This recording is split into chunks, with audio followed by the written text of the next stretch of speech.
আজকে আমাদের স্টুডিওতে উপস্থিত হয়েছেন বিশিষ্ট ইসলামী চিন্তাবিদ মুফতি মোহাম্মদ হুসাইন আহমদ আফসারী। মোহতারাম, কেমন আছেন? জি, আলহামদুলিল্লাহ ভালো আছি। আপনি কেমন আছেন? আলহামদুলিল্লাহ। আজকে আমাদের আলোচ্য বিষয় তাহাজ্জুদ আল্লাহর নৈকট্য লাভের এক অনন্য মাধ্যম। মোহতারাম, এই বিষয়ে আমরা আপনার থেকে নাসিহা শুনব। ইন্নাল হামদুলিল্লাহি ওয়াহদা ওয়াসসালাতু ওয়াসসালামু আলা মান লা নাবিয়্যা বা'দা আম্মা বা'দ। আউযু বিল্লাহি মিনাশ শাইতানির রাজীম। বিসমিল্লাহির রহমানির রহিম। ওয়া বিল আসহারিহিম ইস্তাগফিরুন। ক্বালা নবী সাল্লাল্লাহু আলাইহি ওয়াসাল্লাম আফদালুস সালাতি বা'দাল ফরদি সালাতুল লাইল আও কামা ক্বালা আলাইহি সালাতু ওয়াসসালাম। সম্মানিত দর্শক শ্রোতা, আজকের যেই সাবজেক্ট নিয়ে আমরা এখানে আলোচনার জন্য একত্রিত হয়েছি, খুবই গুরুত্বপূর্ণ একটি বিষয়। তাহাজ্জুদ আল্লাহ তাআলার নৈকট্য অর্জনের অন্যতম একটি মাধ্যম। তাহাজ্জুদ এমনই একটি নামাজ, আল্লাহ রাসূল সাল্লাল্লাহু আলাইহি সাল্লাম ইরশাদ করেছেন যে ফরজ নামাজের পর আল্লাহর কাছে অন্যান্য সমস্ত নফল নামাজের উপর এই তাহাজ্জুদের মর্যাদা দেওয়া হয়েছে। এজন্য নবীজি বলেছেন আফদলুস সালাত বা'দাল ফরদ, অর্থাৎ সমস্ত ফরজ ইবাদত যেটা নামাজ, সেই ফরজ নামাজের পর নফল নামাজ যেটা, সেটা হচ্ছে উত্তম, এটা হচ্ছে তাহাজ্জুদ। আমরা যত নফল নামাজ পড়ে থাকি, নফল ইবাদত করে থাকি, এর মধ্যে সবচেয়ে উত্তম হলো তাহাজ্জুদের নামাজ। আর এই তাহাজ্জুদের নামাজটা আল্লাহ নবীজি সাল্লাল্লাহু আলাইহি সাল্লাম এত গুরুত্ব দিয়েছেন যে নবী করিম সাল্লাল্লাহু আলাইহি সাল্লাম তাহাজ্জুদের সময় এত লং কেরাত পড়তেন যে আম্মাজান আয়েশা সিদ্দিকা রাদিয়াল্লাহু তাআলা আনহা মাঝে মাঝে টেনশনে পড়ে যেতেন যে নবীজি কি ইন্তেকাল করেছেন। এত লং সেজদা করতেন, এত লং রুকু করতেন। এমনভাবে আল্লাহ নবীজি সাল্লাল্লাহু আলাইহি সাল্লাম তাহাজ্জুদের নামাজ আদায় করতেন। আর বিশেষ করে এই তাহাজ্জুদের নামাজটা আল্লাহ তাআলা বান্দাকে ডাকতে থাকেন এই মুহূর্তের মধ্যে। যেমন বুখারী এবং মুসলিমের মধ্যে হাদিস আসছে যে আল্লাহ রাসূল সাল্লাল্লাহু আলাইহি সাল্লাম ইরশাদ করেছেন যে আল্লাহ তাআলা দুনিয়ার প্রথম আসমানে এসে, মানে ওই সময়টাতে মধ্যরাতে, রাতের শেষ প্রহরে, অর্থাৎ তাহাজ্জুদের সময় এসে বান্দাকে ডাকতে থাকেন আলা মান মুস্তাগফির ফাগফিরলা, যে কে আছো আমার কাছে সাহায্য চাও, আমি আল্লাহ তোমাকে সাহায্য করব, ক্ষমা চাইবে, আমি আল্লাহ তোমাকে ক্ষমা করে দেব। আলা মান মুস্তারজিক, কার রিজিকের প্রয়োজন আছে আমার কাছে রিজিক চাও, আমি আল্লাহ তোমাকে রিজিক দান করে দিব। এমনভাবে বলতে থাকেন আলা হাকাযা হাকাযা হাত্তা ইয়াতলু আল ফাজর, এমনভাবে আল্লাহ তাআলা বান্দাকে ডাকতে থাকেন যে ফজর যখন উদিত হয় এর আগ পর্যন্ত আল্লাহ বান্দাকে ডাকেন। সুবহানাল্লাহ। অনেক ধন্যবাদ মোহতারাম। আমরা গুরুত্বপূর্ণ আলোচনা শুনছি, আবারও শুনবো আপনার থেকে। এই পর্যায়ে আমরা একটি ছোট্ট বিরতিতে যাব। প্রিয় দর্শক, এখন আমরা একটি ছোট্ট বিরতিতে যাচ্ছি, ততক্ষণ আমাদের সাথেই থাকুন। হৃদয় রমজান, হৃদয় রমজান, হৃদয় রমজান, হৃদয় রমজান। দর্শক, ফিরে এলাম ছোট্ট একটি বিরতির পর হৃদয় রমাদান অনুষ্ঠানে। মোহতারাম, আমরা তাহাজ্জুদ সম্পর্কে গুরুত্বপূর্ণ আলোচনা শুনছিলাম। অত্যন্ত গুরুত্বপূর্ণ একটি ইবাদত। এই তাহাজ্জুদের সময়টা কখন হয়, কখন থেকে আমরা তাহাজ্জুদ পড়ব? মাশাআল্লাহ, খুব গুরুত্বপূর্ণ প্রশ্ন করেছেন। তাহাজ্জুদের সময়টা অ্যাকচুয়ালি রাতের যখন অর্ধরাত শেষ হয়ে যায় অথবা রাতের শেষ দিকে পড়াটা, এটা আল্লাহ রাসূল সাল্লাল্লাহু আলাইহি সাল্লাম উত্তম বলেছেন। যে নবী টাইমিং দিক থেকে এটা কখন, কয়টা বাজে? টাইমিং দিকে এটা 12টা প্লাস হতে পারে। হ্যাঁ, এই টাইমে পড়ি। হ্যাঁ, 12টার পর। জি, এই সময়ে আমরা এই তাহাজ্জুদের নামাজটা পড়তে পারি। এবং এই তাহাজ্জুদের নামাজের ক্ষেত্রে রাকাতের কোনো আমরা হিসাব নাই, মানে যে যত রাকাত পড়তে পারে, সর্বনিম্ন আমরা 2 রাকাত। এরপরে হাদিসে পাওয়া যায় আল্লাহ নবী সাল্লাল্লাহু আলাইহি সাল্লাম কখনো 2 রাকাত পড়েছেন, কখনো 4 রাকাত, কখনো 8 রাকাত, কখনো 12 রাকাত পর্যন্ত পড়েছেন। এই জন্য আমরা এই হাদিস দ্বারা স্পষ্ট আমরা বুঝতে পারি যে সর্বনিম্ন 2 রাকাত। এরপরে আপনি যদি ইচ্ছা করেন যে আপনি আরও বেশি পড়বেন, হ্যাঁ, এটা প্রত্যেকের হেলথের উপর, এবিলিটির উপরও হতে পারে। আপনার শরীর স্বাস্থ্য যদি একটু উইক হয় তাহলে আপনি কমে 2 রাকাতও এই হ্যাবিটটা আপনি করতে পারেন। আর বিশেষ করে যেহেতু এই পবিত্র মাহে রমজান, আমরা সাহরির সময় আমরা সাহরি গ্রহণ করার জন্য উঠি, এই সময়টা কিন্তু অত্যন্ত গুরুত্বপূর্ণ একটি সময়।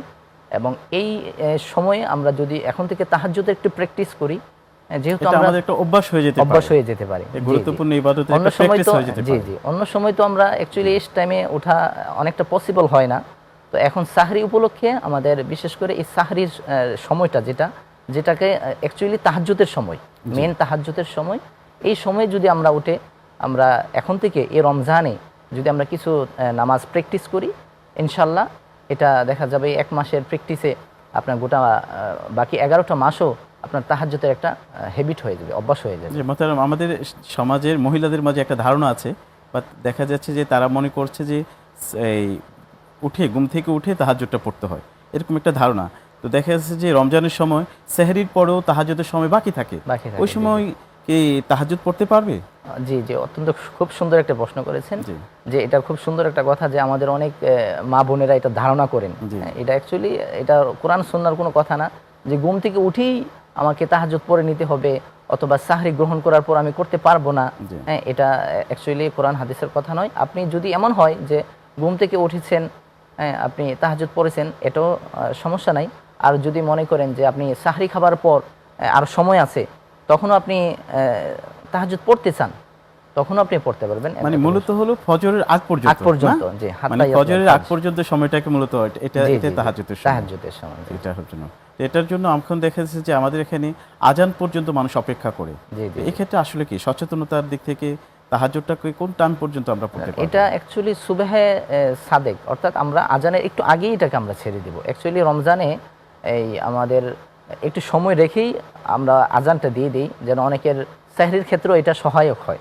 হ্যাঁ, তো এই জন্য আমরা আজানের আগেই একটু ছেড়ে দিব, অথবা 5 মিনিট বা 10 মিনিট আগে আমরা তাহাজ্জুদের জন্য আমরা রেখে দিব, যে এর আগে আর আমরা তাহাজ্জুদ পড়ব না। তো সেটা আমাদের যে ক্যালেন্ডারটা করা হয় সাধারণত দেখা যায় জি জি, সতর্কতামূলক 3-4 মিনিট তারা প্লাস মাইনাস করা হয়। তো সেই হিসেবে একটু আজান পর্যন্ত না রেখে আজানের একটু আগে করা, বা ক্যালেন্ডার যে টাইমটা থাকে টাইমের ভিতরে এটাকে শেষ করা। যেহেতু বিশেষ করে আমাদের বাংলাদেশেও মানে সময়ের মধ্যে প্রায় 7 মিনিটের মতন ডিফারেন্স।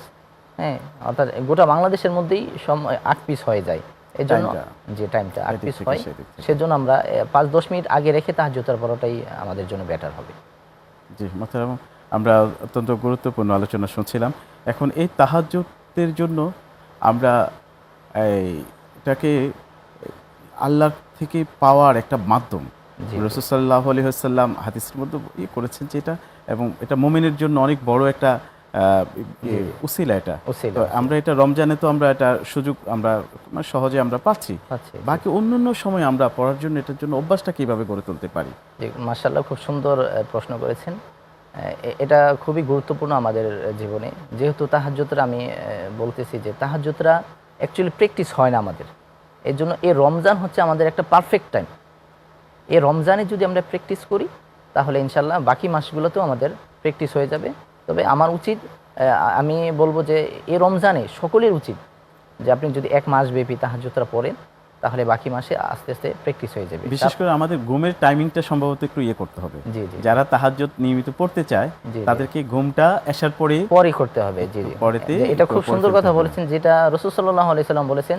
রাসূল সাল্লাল্লাহু আলাইহি সাল্লাম এশারের পর বেশিক্ষণ সজাগ থাকতেন এবং শেষ রাতে উঠতেন। এখন কিন্তু বর্তমানে যে মডার্ন আধুনিক সায়েন্স এটা বলতেছে যে early to bed early to rise. জি জি মোহতারাম, আমরা গুরুত্বপূর্ণ আলোচনা শুনছি। এখন আমরা ছোট্ট একটা বিরতিতে যাব। দর্শক, আপনারা এতক্ষণ শুনছেন হৃদয় রমাদান অনুষ্ঠান। এখন ছোট্ট একটি বিরতিতে যাব, আমাদের সাথেই থাকুন। হৃদয় রমজান, হৃদয় রমজান, হৃদয় রমজান, হৃদয় রমজান। দর্শক, ফিরে এলাম হৃদয় রমাদান অনুষ্ঠানে।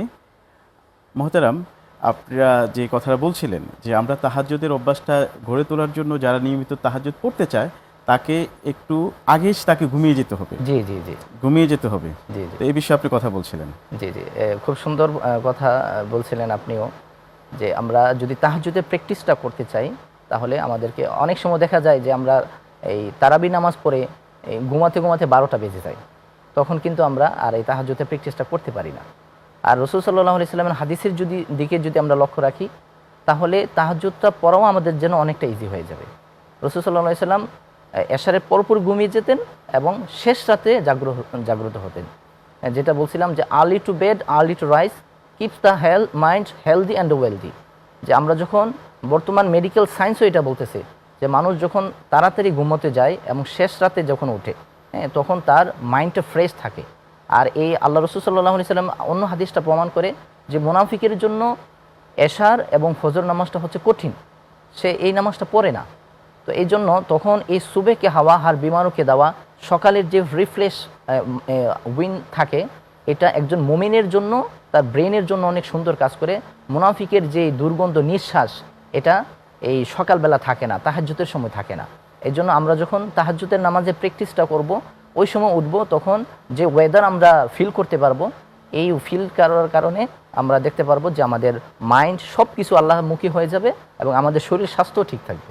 তাহাজ্জুদের সময়ে উঠে আমরা দেখি আমাদের মাদ্রাসাগুলোতে, বিশেষ করে আমাদের দেশে যে কোরআনের যে মাদ্রাসাগুলো, পৌরাণিক যে মাদ্রাসাগুলো আছে, এই কোরআনিক মাদ্রাসাগুলোতে তাহাজ্জুদের চর্চাটা আমাদের দেশে সবচেয়ে বেশি হয় এবং তারা আমাদের দেশের জন্য, সাধারণ মানুষের জন্য তারা দোয়া করে থাকে এবং এইটার কারণে আমাদের দেশের প্রতিও উপরও আল্লাহ রাব্বুল আলামিনের একটা রহমত আসে। ঠিক না? তো এই আমলটা যদি আমাদের ব্যাপক হয়, আর বিশেষ করে আমাদের যে সামাজিক বর্তমান যে সমস্যাগুলো চলছে, মানুষের যে মানসিক যে সমস্যাগুলো, এগুলো নিরসনের ক্ষেত্রে তো তাহাজ্জুদ একটা গুরুত্বপূর্ণ ভূমিকা রাখে।